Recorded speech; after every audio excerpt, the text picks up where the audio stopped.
Vossa Excelência é relator, eu sou relatora. Vossa Excelência está trazendo um voto vista no HC 653-515 do Rio de Janeiro. A situação dele é o seguinte: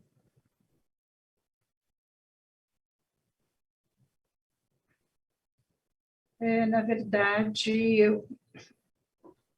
Vossa Excelência tem a palavra. A questão é mais... Vossa Excelência vai esclarecer Obrigado, tudo senhor que presidente. aconteceu nesses autos e tem a palavra. Hoje, Até aditamento de voto, posteriormente. Aditamento. Sim, senhor presidente. Pela nossa pauta aqui hoje, nós temos questões muito relevantes para decidir. Essa aqui é uma delas. Tivemos a oportunidade de iniciar o julgamento há algumas semanas e o ilustre defensor público do Rio de Janeiro, doutor Pedro Carriero, fez sua imputação oral e pretende a anulação da prova produzida em desrespeito ao que determina o Código de Processo Penal, porque, em razão da perícia que foi realizada, atestar que a droga viera para exame pericial embalada em um plástico tipo de supermercado, sem lacre, e havido, portanto, a quebra da cadeia de custódia. Na ocasião, pediu vista dos autos o ministro Sebastião Reis Júnior. Na sessão de 14 de outubro, o ministro apresentou seu voto para conceder a ordem, reconhecendo a ilegalidade da prova apresentada ao perito e decretar a nulidade de todo o procedimento. E, na sequência, Vossa Excelência apresentou aditamento ao voto em razão de haver sobrevivido, de ter sido proferida sentença condenatória nos autos do processo oriundo deste writ. Vossa Excelência salientou que a superveniência da sentença prejudica a alegação de nulidade da instrução processual. Reajustou seu voto para julgar prejudicado o pedido. Na ocasião, eu pedi vista, e é exatamente o que trago agora, para delimitar a controvérsia sob a ótica, inicialmente, da questão processual relativa à nulidade aventada pela defesa. Então, eu digo aqui, repetindo até o que você já bem colocou, ministro Sebastião, que o perito, ao receber o material, diz o seguinte: esclarece o perito que o material supradescrito foi recebido em total inconformidade com relação à sua embalagem, a saber, embalado com frágil saco plástico incolor, do tipo utilizado para acondicionamento de alimentos em mercados e feiras, fechado por nó desprovido de lacre. Portanto, está incontroverso nos autos que, no caso, o material que foi recebido no Departamento de Polícia Técnico-Científica para fins de perícia chegou embalado em frágil saco plástico, fechado por nó desprovido de lacre. A controvérsia que se estabelece, no entanto, diz respeito às consequências para o processo penal em relação a este caso concreto, da quebra da cadeia de custódia da prova. Segundo a defesa, a eventual quebra da cadeia de custódia gera, aspas, irrefutável ilicitude da prova que se refere àquele conjunto de atos, devendo o magistrado reconhecer a sua ilicitude e determinar o consequente desentranhamento dos autos, bem como determinar a extensão da ilicitude quanto a eventuais provas derivadas. Antes, contudo, de adentrar o cerne da discussão, esclareço que vou divergir com a máxima vênia da eminente relatora quando afirma que a superveniência de sentença condenatória torna prejudicado o habeas corpus, em razão da perda do seu objeto. Isso porque os fatos que subjazem à discussão trazida pela defesa acabaram por rastrear a denúncia e toda a persecução penal, além de haver sido ventilados ainda no limiar do processo e de dizer respeito à própria justa causa para a ação penal. Então, é diferente daquela situação da prisão preventiva que, repetida a sentença na pronúncia, ou com acréscimos novos, tornaria prejudicado o habeas corpus. Aqui se trata de um fenômeno estático, não modificável, e que subsidiou a própria comprovação da materialidade e da autoria delitivas. Então, a superveniência da sentença condenatória, meu sentido, senhor presidente, não tem o condão de prejudicar a análise da tese defensiva de que teria havido quebra da cadeia de custódia da prova, ocorrida ainda na fase inquisitorial, logo no início, e, repito, empregada como anteparo ao oferecimento da denúncia, ou da própria justa causa para a ação penal. Máxime quando verificado que a parte alegou a matéria a oportuno tempo, isto é, logo após a sua produção, e que essa tese já foi devidamente examinada e debatida pela instância de origem. Então, com essa premissa, eu prossigo no exame da matéria, que é, a meu ver, a questão principal aqui, que realmente precisamos traçar alguns limites, como até eu já informalmente antecipei naquela sessão de pedir vista. O artigo 158, eminentes pares, diz que, na 158-A, diz que, o Código de Processo Penal, diz que considera-se cadeia de custódia o conjunto de todos os procedimentos utilizados para manter e documentar a história cronológica do vestígio coletado em locais ou em vítimas de crimes, para rastrear sua posse e manuseio a partir de seu reconhecimento até o descarte. Trago aqui a doutrina do professor Geraldo Prado, que fala da necessidade de preservar a integridade do elemento probatório, assegurar a sua autenticidade. Trago a doutrina de Gustavo Badaró, sobre a conceituação de cadeia de custódia. Refiro-me ainda a um outro texto, ainda do professor Geraldo Prado, em que fala da importância da autenticação da prova, né? Ou seja, assegurar-se que o item apresentado à análise pericial é o mesmo que fora recolhido no local do crime, é o que se chama, segundo dito aqui, de princípio da mesmidade, embora eu, particularmente, seja um pouco avesso a denominar de princípio regras ou simples prescrições, mas, enfim, é o que parece que a doutrina denomina, princípio da mesmidade, e sublinhando, portanto, que a cadeia de custódia se fundamenta no princípio da autenticidade da prova. Na ótica da defesa, esse teria sido o princípio descumprido na hipótese dos autos. O questionamento feito pelo impetrante é, em síntese, o seguinte: aspas, se a fonte de prova já chega com, aspas, total inconformidade, nas palavras do perito, tendo o perito, portanto, recebido material desprovido do LARC, como assegurar que, de fato, o mesmo material apreendido com o paciente é o mesmo apresentado para a realização do competente exame pericial? Reporto-me aqui a Rodrigo Andrade Fígaro Caldeira, ao dizer que a preservação da cadeia de custódia das provas e da prova da cadeia de custódia garante o pleno exercício, em especial, do contraditório sobre a prova, possibilitando o rastreamento da prova apresentada e a fiscalização do histórico de posse desta prova, a fim de aferir sua autenticidade e integridade. Que é uma doutrina de William Ackerman e Bruna Amorim Dutra. A Lei 13.964, pacote de crime, disciplinou, de maneira que considero até extremamente minuciosa, típica de manuais de polícia, uma série de providências que concretizam o desenvolvimento técnico-jurídico da cadeia de custódia. De forma bastante sintética, pode-se afirmar que o artigo 158b do CPP detalha as diversas etapas de rastreamento do vestígio. E aqui enumera quais. O artigo 158C, por sua vez, estabelece o perito oficial como sujeito preferencial a realizar a coleta dos vestígios, bem como o lugar para onde devem ser encaminhados.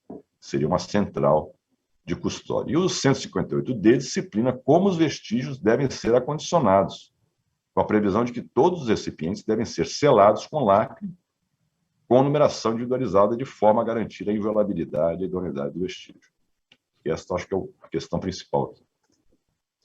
Uma das mais relevantes controvérsias que essa alteração legislativa suscita diz respeito às consequências jurídicas para o processo penal da quebra da cadeia de custódia da prova, ou do descumprimento formal de uma das exigências feitas pelo legislador no capítulo intitulado do exame de corpo de delito, da cadeia de custódia e das perícias em geral.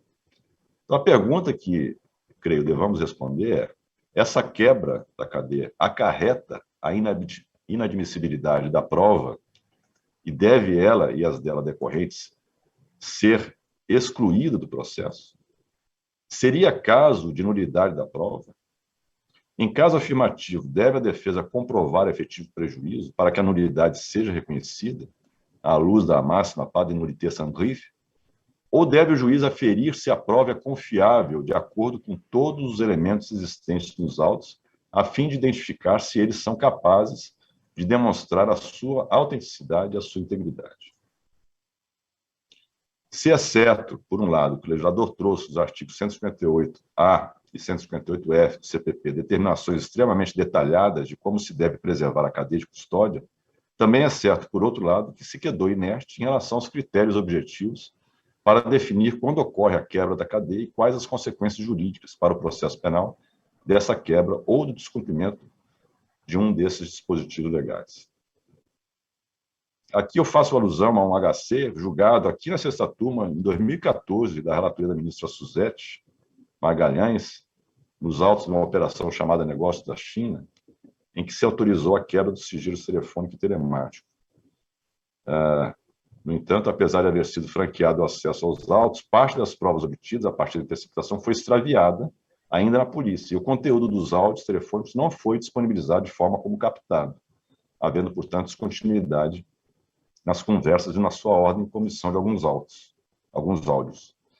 Quando foi julgado o HC, a sexta turma concedeu a ordem para anular as provas, determinando ao juízo o desentranhamento integral do material colhido, em razão da perda da sua unidade ou perda da cadeia de custódia. Ali, portanto, em 2014, esta turma já sinalizava claramente quanto ao efeito, em geral, da quebra dessa cadeia de custódia, bem antes, portanto, da lei que agora entrou em vigor em 2020. Menciono aqui a doutrina já referida. Faço menção a outros entendimentos que sustentam que a questão da violação da cadeia de custódia deve ser tratada no campo da valoração e não da validade da prova. Para os adeptos dessa teoria, a prova da cadeia de custódia, se insuficiente ou inexistente, não torna a prova inadmissível, mas possivelmente mais fraca. E aqui, inclusive, cito o professor Gustavo Badaró, que diz que as irregularidades da cadeia de custódia não são aptas a causar ilicitude da prova, devendo o problema ser resolvido no momento da valoração. Perdoe. Cito também aqui Ricardo Cid Lopes e prossigo, fazendo, inclusive, remissão ao direito comparado na doutrina de Bruno Monteiro de Castro Brandão, que fala da demonstração da autenticidade dos elementos materiais e evidência fática não submetidos à cadeia de custódia como algo a cargo da parte que os apresente. Isso tudo apenas para contextualizar que o tema não é tão simples, né, de definição quanto aos efeitos da quebra da cadeia. No caso concreto, ficou claro, portanto, que houve a apreensão de material, né, enfim, diversas drogas, foram 41 gramas de cocaína em forma de crack, a amostra de 0,5 grama de material, 51 gramas de maconha, com amostra também de 0,5, e 31 gramas de cocaína em pó, também com amostra de 0,5. Portanto, foram 3 materiais, né, digamos assim. Depois do aditamento ao voto apresentado por Vossa Excelência, senhor presidente, a dirigente de defesa, muito bem representada, aliás, pela Defensoria Pública do Estado do Rio de Janeiro, pelo doutor Pedro Carriello, trouxe aos autos cópia da sentença condenatória. Pela leitura do referido deciso, é possível identificar que o juiz sentenciante, ao concluir pela materialidade do crime de tráfico de drogas, assim fundamentou a sua decisão, aspas.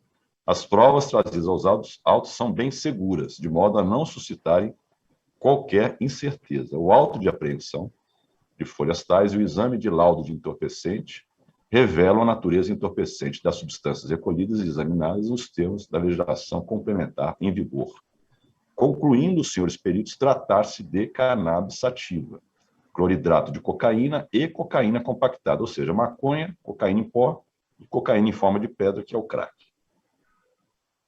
Por sua vez, ao entender devidamente comprovada a autoria do delito, salientou que as provas constantes dos autos são bem convincentes, mostrando a reprovável conduta do denunciado. Efetivamente, resultou bem claro que o réu possuía as substâncias entorpecentes para comercializar. Logo na sequência, para justificar a sua compreensão, o magistrado faz referência aos depoimentos prestados em juízo pelos 2 policiais militares, bem como o depoimento prestado pelo acusado também em juízo.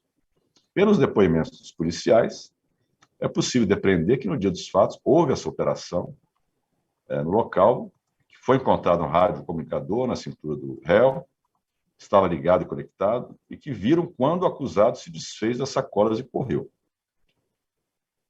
O outro militar, esse foi um dos depoimentos, o outro, por sua vez, declarou que, aspas, as sacolas com material entorpecente estavam próximas ao denunciado, mas que as sacolas com as drogas foram encontradas no chão e não viu o acusado dispensando o material. Então, aqui é uma pequena contradição entre os próprios depoimentos dos 2 policiais. Não é possível, assim, identificar com precisão se as substâncias apreendidas realmente estavam com o paciente desde o início, e se no momento da chegada dos policiais elas foram por ele dispensadas no chão, ou se as sacolas com as substâncias entorpecentes simplesmente estavam próximas a ele e poderiam eventualmente pertencer a outro suposto traficante que estivesse no local. Essa imprecisão, meus colegas, é relevante por quê? Porque o réu em juízo, e foi isso que eu, naquela sessão, já externei alguma preocupação sobre esse tópico, o réu em juízo negou parcialmente os fatos que lhe foram atribuídos na denúncia, e confessou tão somente que exercia a função de olheiro para o tráfico local. Isso é que eu transcrevo o depoimento, dizendo que controla a entrada de policiais de outros carros para informar a boca de fumo da comunidade, que não sabe a respeito da droga encontrada e que não trabalha mais para o tráfico. Vale dizer, o paciente em juízo em nenhum momento admitiu, como sugere a autoridade judiciária, a posse ou a propriedade das drogas. Mais do que isso, afirmou que nem sequer tinha conhecimento da substância encontrada e que não trabalhava mais para o narcotráfico, que agora trabalha no ferro velho catando sucata. Diante disso, e surge bastante relevante, especificamente para o desfecho desse caso concreto, o fato do material recebido no Departamento de Polícia Técnica haver chegado embalado em frágil saco plástico incolor, do tipo usado para condicionamento de alimentos em mercados e feiras, fechado por nó e desprovido de lacre.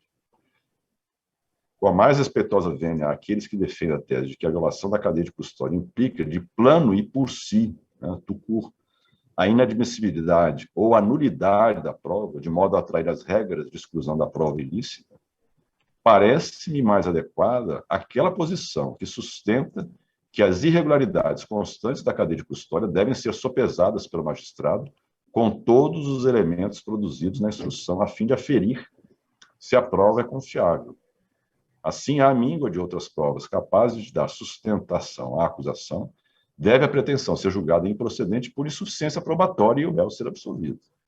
No caso, o fato de a substância haver chegado para a perícia em um saquinho de supermercado, fechado por nó, sem lacre, fragiliza, na verdade, a própria pretensão acusatória, porquanto não permite identificar com precisão se a substância apreendida no local dos fatos foi a mesma apresentada para fins de realização do exame pericial e, por conseguinte, se foi a mesma usada pelo juiz sentenciante para lastrear o seu decreto condenatório. Não se garantiu a inviolabilidade e a idoneidade dos vestígios coletados. A integridade do lacre não é uma medida meramente protocolar. É antes a segurança de que o material não foi manipulado, adulterado ou substituído. Tanto que somente o perito poderá realizar seu rompimento para análise ou outra pessoa autorizada quando houver motivos, como determina a lei.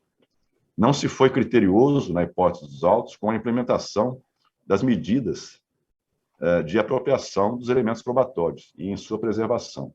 A cadeia de custódia do vestígio não foi implementada, o elo de acondicionamento foi rompido e a garantia de integridade e de autenticidade da prova foi, de certa forma, prejudicada. Mais do que isso, sopesados todos os elementos produzidos ao longo da instrução criminal, e aqui eu não estou fazendo uma análise aprofundada, estou apenas cotejando esses depoimentos, verifica-se a debilidade ou a fragilidade do material probatório residual, porque, conforme salientado, além de o réu haver afirmado em juízo que nem sequer tinha conhecimento da substância encontrada, ambos os policiais ouvidos em juízo não foram uníssonos e claros o bastante em afirmar que a droga realmente estava em poder do paciente, ou se apenas encontraram aquela droga próxima a ele. Em outros termos, conforme deflui da sentença condenatória, não houve outras provas suficientes o bastante a formar o convencimento judicial sobre a autoria do crime de tráfico de drogas que foi imputado ao acusado. Diversa situação seria se mesmo que a substância houvesse chegado pela perícia em um saquinho de supermercado, fechado por nós, desprovido de lacre, o réu houvesse admitido em juízo a posse das drogas e a comercialização das substâncias entorpecentes a terceiros. E os depoimentos em juízo prestados por policiais ou outras testemunhas houvesse avalizado o conjunto dos elementos colhidos na investigação. Não foi isso que aconteceu. Não é despeciando lembrar que, no modelo processual em que sobrelevam princípios de garantias voltadas à proteção do indivíduo contra eventuais abusos do Estado, que interfiram em sua liberdade, dúvidas relevantes hão de merecer solução favorável ao réu, o princípio do favor rei. E por isso, eu encaminho para concluir que a questão relativa à quebra da cadeia de custódia merece tratamento acurado conforme o caso analisado em concreto, de maneira que, a depender das peculiaridades da hipótese analisada, podemos ter diferentes desfechos processuais para os casos de descumprimento do assentado no referido dispositivo legal. Por fim, esclareço que, ao menos por hora, permanece rígida a condenação do paciente no tocante ao crime de associação para o tráfico, artigo 35, porque, além de ele próprio haver admitido que atuava como olheiro do tráfico, confirmado, assim, que o local dos fatos era dominado pela facção denominada Comando Vermelho, esta corte entende que, para a configuração do referido delito, é irrelevante a apreensão de drogas na posse direta do agente. Trago aqui um precedente de relatoria, inclusive. Contudo, porque proclamada a absolvição do paciente em relação ao crime de tráfico de drogas, se for este, assim, o voto seguido pela turma, entendo que deve ser a ele assegurado o direito de aguardar no regime aberto o julgamento da apelação criminal. Isso porque ele era tecnicamente primário, ao tempo do delito, possuidor de bons antecedentes, teve a pena base estabelecida no mínimo legal, e, em relação a esse ilícito, foi condenado à reprimenda de 3 anos de reclusão. Caso não haja recurso do Ministério Público contra a sentença condenatória, ou se houver, a ele for improvido, a sanção permanecer nesse patamar, fica definitivo o regime inicial mais brando de cumprimento da pena. E, quanto ao fundamento da prisão preventiva, eu peço vênia eminente relatora para divergir nesse ponto, também em que se determinou a soltura do paciente ou o recolhimento do mandado de prisão, assegurando-lhe o direito de permanecer em liberdade até o trânsito julgado. Isso porque a defesa, nas razões da impetração, em nenhum momento se insurgiu contra os fundamentos da custódia preventiva. Ao contrário, limitou-se a trazer argumentos que dizem respeito tão somente à apontada quebra da cadeia de custódia da prova e as suas consequências para o processo, pleiteando a anulação do inquérito ou do processo a partir da denúncia e a absolvição do réu quanto ao tráfico de drogas. Então, em razão desses fatos, peço desculpas por ter feito essa leitura, mas achei que é um tema muito importante. Eu peço vênia eminente relatora para conceder a ordem a fim de absolver o paciente em relação à prática do crime previsto no artigo 33 com a cassação ainda da liminar anteriormente deferida, e ainda assegurando ao réu o direito de aguardar em liberdade, desculpe, o direito de aguardar o julgamento do recurso em regime aberto. É como voto, senhor presidente. Agradeço, ministro Rogério, e gostaria de fazer alguns esclarecimentos, vou fazer de forma muito rápida. Este habeas corpus, quando me foi distribuído, havia um pedido de liminar da defesa pleiteando a concessão da liminar e se surgia contra a falta de fundamentação do decreto de prisão preventiva. E eu, imediatamente, concedi a liminar para revogar o decreto de prisão preventiva, que estava, sim, pedido no processo. Então, eu até fiz um esclarecimento aqui, ministro Rogério, que, quando Vossa Excelência disse que em nenhum momento se insurgiu contra o fundamento da custódia preventiva, tampouco pleiteou eventual substituição de medidas externas por medidas cautelares, a eles alternativa. Eu ressalto, todavia, que, na inicial, a própria defesa requereu a soltura do réu, ao narrar que o paciente se encontra preso quanto tem o direito de responder ao processo em liberdade. Ou como eu não iria conceder uma liminar se não tivesse havido pleito da defesa nesse sentido. Então, anota ainda que, ao despachar a liminar, eu entendi que a defesa requereu o relaxamento da prisão em relação ao tráfico e associação, para que o paciente aguarde em liberdade o julgamento do habeas corpus. Isso está a folhas 12. E também verifica que, quando a defesa pleiteou o habeas corpus perante a Cochacó, toda a ementa do julgado, que está às folhas 69, foi no sentido de entender que, aqui, pedido de relaxamento da prisão cautelar, de trancamento por idoneidade de fundamentação do decreto constitucional e ausência de pressupostos, está lá no acordo. Decisão motivada e alicerçada em elementos concretos, sem existindo qualquer vício a maculá-la. Isso está às folhas 60, páginas 62 a 69 dos autos, o acordo da Cochacó, que houve um pedido. Aí eu concedi o liminar e trouxe o habeas corpus para julgamento aqui perante essa corte, e houve pedido de vista do ministro Sebastião Reis. Quando, posteriormente, como esclareceu o ministro Rogério, houve trouxe-se aos autos que havia já sentença condenatória neste processo, eu fiz um aditamento do voto para, diante da superveniência da sentença, julgar prejudicado aquele habeas corpus na linha da jurisprudência dessa corte. Eu digo o seguinte, aqui eu trouxe, naquela época, eu julguei prejudicado o habeas corpus, que havia uma sentença condenatória, afastando, onde não se deferiu ao paciente o direito de aguardar em liberdade o julgamento do recurso, eu trouxe a decisão, o aditamento do voto, para julgar prejudicado o habeas corpus nesse ponto, mas mantive o paciente em liberdade, entendendo que a decisão da magistrada que levou o paciente o direito dele a apelar em liberdade estava sem fundamentação. E aí eu citei, e tem vários precedentes dessa corte que julga prejudicado realmente quando há prolação da sentença condenatória.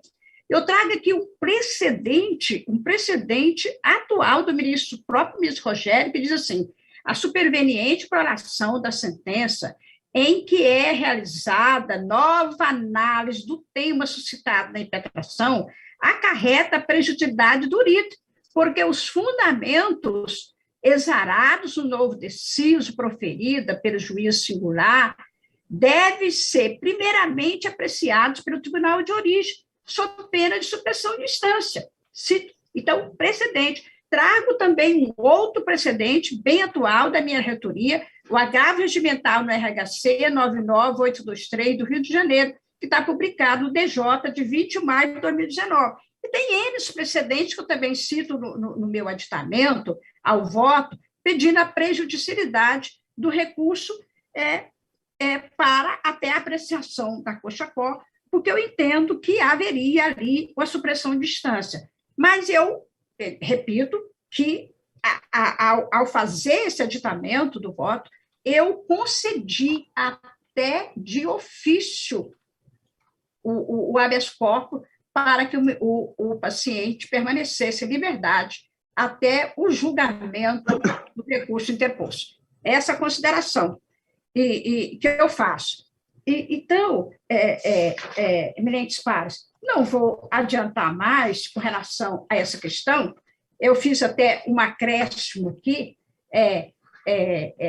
até ressaltando, fiquei assim um pouco preocupada com essa afirmação do voto, que em nenhum momento se surgiu com o fundamento da custódia preventiva. Por isso que eu estou dizendo. Inclusive, nós temos uma súmula que nesse sentido também, que quando há a superação,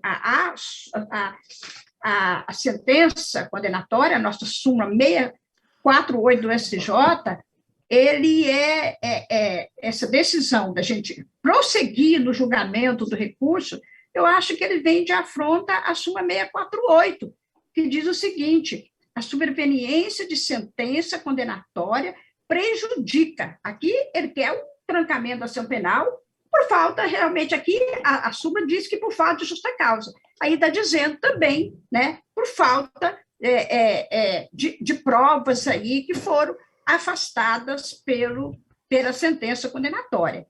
Então, por isso que eu vou, respeitando o ponto de vista do ministro Rogério, eu estou mantendo o meu voto no sentido de julgar prejudicado o habeas corpus, e essa sentença, fazendo uma explicitação, que essa sentença ela ocorreu quando o processo estava com vista ao ministro Rogério, eu até pedi os autos para fazer esse aditamento do voto, depois eu devolvi ao ministro Rogério. Então, eu, anteposto, reajusto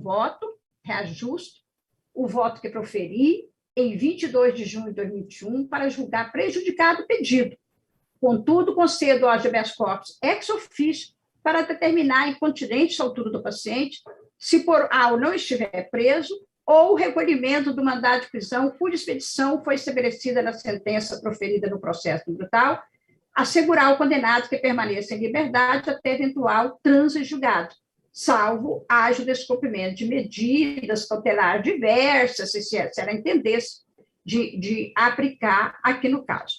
E é por isso que eu estou mantendo o pleito de prejudicialidade do recurso do habeas corpus em face dos nossos precedentes a respeito da matéria. Mas vou colher os votos que nós estamos com Senhora presidente, todo atrasado. Sim, ministro. se me permite, por favor, inicialmente eu quero pedir desculpas a Vossa Excelência, porque não foi de forma alguma minha intenção afirmar algo que teria escapado do exame de Vossa Excelência. Porque na leitura da petição inicial, o pedido de relaxamento feito foi o pedido de liminar, no item B do pedido da defesa. Quando conclui a sua petição, ela pede que seja deferida a liminar como relaxamento da prisão em relação ao tráfico para que o paciente aguarde em liberdade o julgamento do IT. Mas, no mérito, pede que seja concedida a ordem para anulação do feito, item A, para anulação a partir da denúncia, item B, ou ainda para absolver o delito do artigo 33.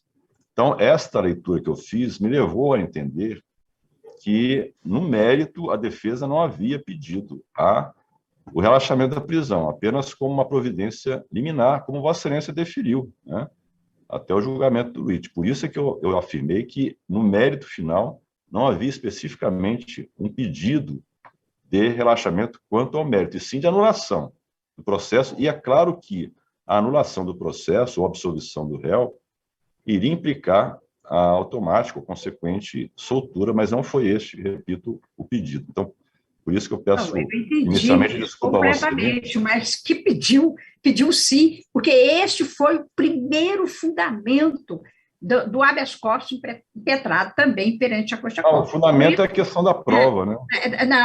Não. A emenda, se Vossa Excelência olhar a folha 62, a emenda é exaustiva com relação que está devidamente fundamentado o decreto de prisão preventiva. Me parece que na petição da nova Defensoria Pública nem se trata dos fundamentos da prisão, né?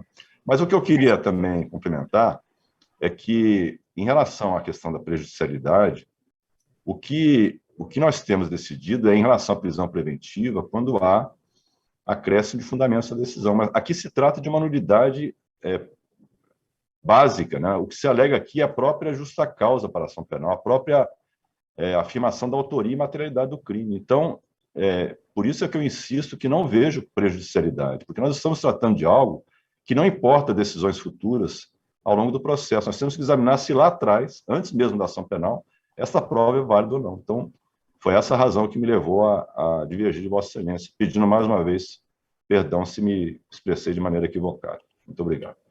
Vamos prosseguir, então, como vota o ministro Sebastião Reis já votou, ministro Olinto Menezes, não, Antônio Saldanha.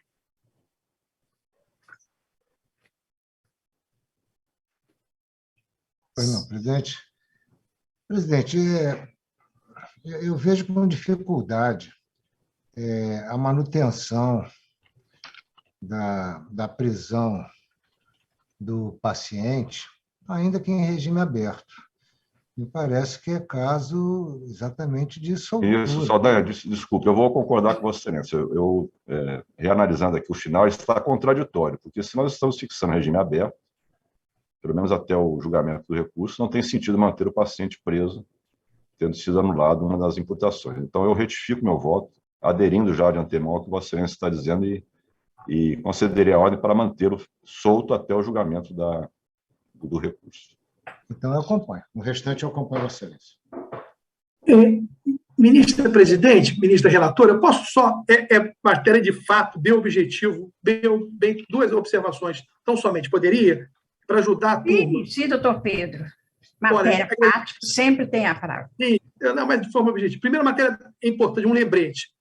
O Ministério Público Federal fez até uma situação favorável ao nosso pleito. Acho que é importante dizer isso sempre.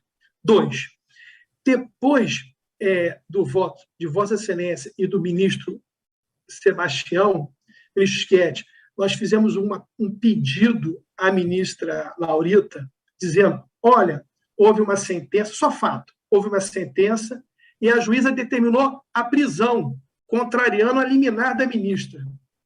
Só que a ministra, se me permita, fato de novo, disse, a juíza só pode prender se tiver fato novo.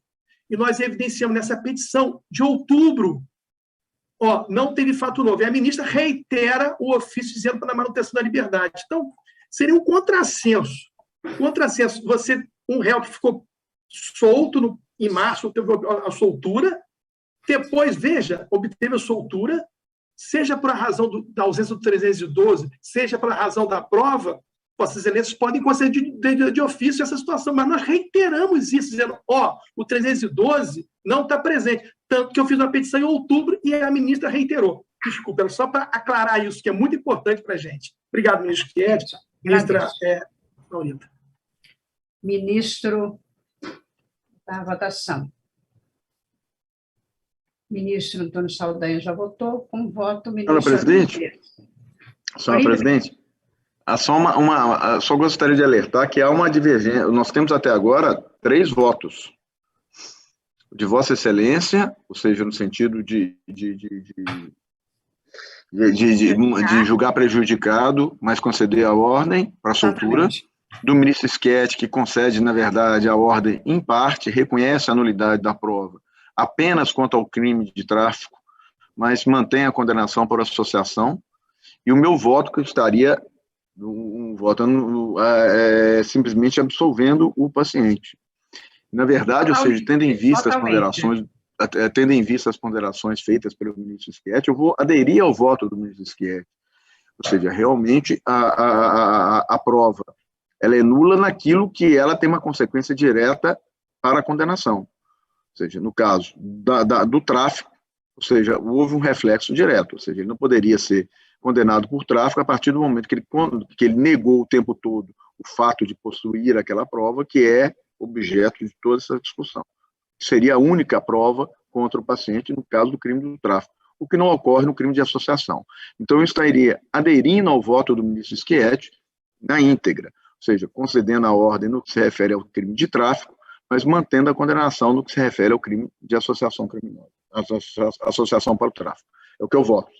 Só fazer esse esclarecimento, até tendo em vista, inclusive, que o ministro Saldanha acompanhou na íntegra o ministro Schietti, e antes que o ministro Olindo se manifestasse. Ministro Laurito, só uma dúvida da defesa. O ministro Schietti excluiu o regime aberto. Ele estabeleceria a pena restritiva de direito? Só para ficar claro isso. Não, eu só estou assegurando que possa o acusado aguardar no regime aberto o julgamento do recurso de apelação. Vai permanecer em liberdade. No recurso de apelação é que se vai definir exatamente qual é a pena. Né? Tá, ótimo. Me permita só no sentido de aclarar para entender se Vossa Excelência... O meu voto é pela absolvição do artigo 33, mas manutenção do artigo 35. E aí... deixando para o tribunal analisar a eventual absolvição do 35 ou não.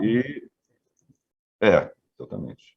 Obrigado. Seria importante deixar bem claro isso, para evitar que eles acharem que o 35 está julgado. Isso que eu queria evitar essa situação, porque está em fase de apelo lá.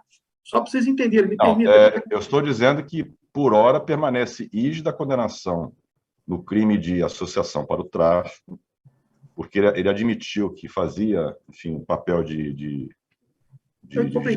tráfico, mas porque estamos reconhecendo a absolvição dele em relação ao crime de tráfico, né, ficaria tão somente uma condenação e, pela primariedade, os antecedentes, teria que ser cumprida no regime aberto, né, até o julgamento da apelação. Então, quando for julgada a apelação, se for mantido a decisão quanto ao crime do 35, aí certamente vai ter de haver uma delimitação quanto à substituição da pena privativa por restritiva de direito. E aí, eventualmente, a defesa pode vir a nós novamente. Essa é a minha análise.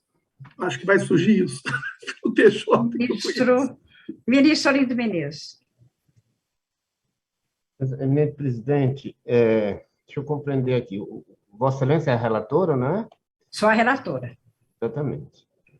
Presidente, eu não aplico aqui a regência da súmula, a que se refere a Vossa Excelência, para fazer prejudicado o HC, embora essa seja a regra geral, mas é que aqui a questão diz respeito à materialidade do crime de tráfico de drogas. Então, há um defeito, assim, na forma como foi apresentada a droga, e isso bate direto com a materialidade do crime. Portanto, está vendo, eu acho que não é o caso de julgar o recurso prejudicado. Mas o debate, digamos, maior nesse julgamento, para todos os tribunais, é essa questão da cadeia de custódia, porque isso é muito recorrente. Isso, acho que esse julgamento vai valer como um paradigma para todos os tribunais. O ministro Rogério fez um voto assim, riquíssimo, né? Eu, obviamente, estou de acordo, não vou parafrasear, que não tem nenhum sentido. Mas, na minha opinião, que a gente sempre tive, independentemente desses fundamentos doutrinários, parece-me que, quando a lei 13.964 de 2019 trouxe ao mundo jurídico essa questão da cadeia de custódia, ela trouxe, evidentemente, com um sentido de dar maior, digamos, eficácia, validade e eficácia, em termos gerais, à produção da prova naqueles casos onde o delito deixa vestígios materiais. Mas, a despeito disso, sempre entendi assim, a lei não disse que uma eventual quebra da cadeia de custódia implicasse nulidade. A questão, acho que se põe exatamente como põe o ministro Rogério, fica no campo da eficácia da prova. Não é questão do campo da validade, mas da eficácia da prova. Portanto, em cada caso, o julgador é que vai sopesando todo o cenário probatório, dizer se aquele defeito é grave ou não, o suficiente para invalidar a prova. Portanto, é uma questão de eficácia. No caso, acho que o defeito que se argue, a despeito da lei não ter falado em nulidade, é fundamental, porque ele está no campo da materialidade. É uma questão do tráfico de droga, pelo artigo 33, que é um crime material. E, só recordando aqui, o artigo 158A, quando ele, aliás, o B, né?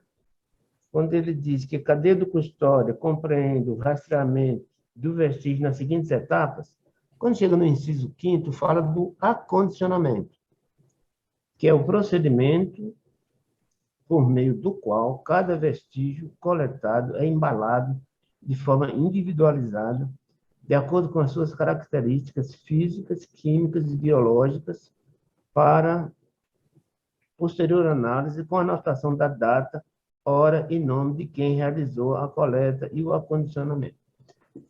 Eu não sei se esse fato é anterior ou posterior à lei, ao pacote anticrime.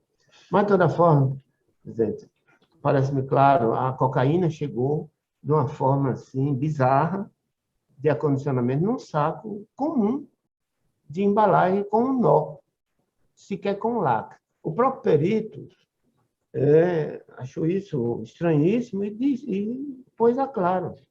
Então, acho que esse é uma espécie de, digamos, permita utilizar a linguagem confessional, uma espécie de pecado capital da eficácia da prova. Portanto, não vou me estender em outras considerações, acho que a matéria está bem debatida, mas acho que o ponto fulcral dessa discussão é que uma eventual quebra da cadeia de custódia não implica, ipso facto, nulidade, como muitos doutrinadores, não é, e até juízes estão decidindo. Então, presidente, com essas considerações, eu vou pedir vênia a Vossa Excelência, que é a relatora, com o seu cuidadoso voto. A primeira divergência, acho que foi do ministro Sebastião Reis, não é isso? Foi. Não é isso? Foi, isso. O ministro Rogério se põe na mesma linha. Então, eu vou acompanhar a divergência, né, para anular o processo em relação ao tráfico de drogas. Né? E, no mais, com o perfil do voto do ministro Rogério, que passa a ser do ministro Sebastião, que depois aderiu aos fundamentos do voto do eminente ministro Rogério Schietti. Não sei se fiquei claro, mas eu acompanho a divergência. Vamos então proclamar o resultado. A sexta turma, por maioria de votos, concedeu a ordem de habeas corpus, a fim de absolver o paciente em relação à prática do crime previsto no artigo 33, caput da lei, 11.343 de 2006, e só com relação a esse fato, e com a concessão, a minha não é mais liminar, ministro Rogério, porque eu deferi o habeas corpus posteriormente, de ofício, vou esclarecer. Com a cassação ainda liminar anteriormente deferida, não é mais liminar, que eu tinha vencido a ministra Laurita Vaz, que julgava prejudicado o habeas corpus, mas deferia de ofício ao paciente o direito de aguardar em liberdade o julgamento do recurso de apelação. Eu fiz porque entendi que não estava fundamentado na sentença esse decreto, a necessidade da prisão. Mas vamos prosseguir.